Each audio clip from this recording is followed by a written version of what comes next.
กาศมาพิจารณาพิจารณาส้มในการแสดงจากพี่น้องเขาบอกเขามานับด้วยวรรณคดีบ้านนอกบริเวณ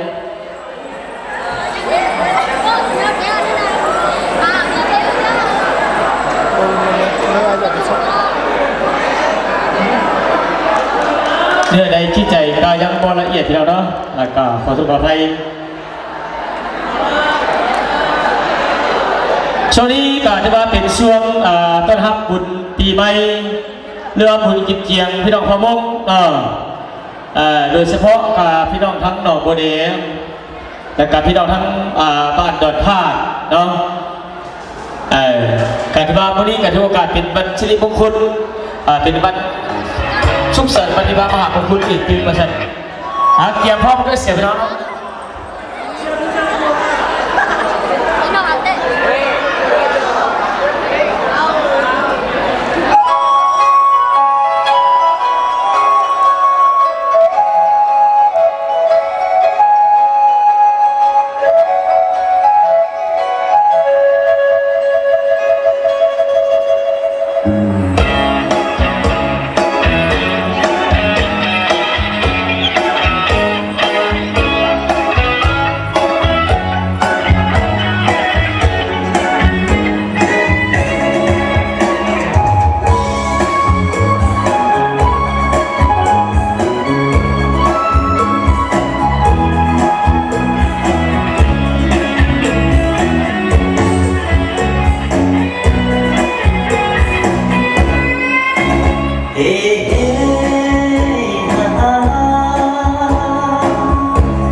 有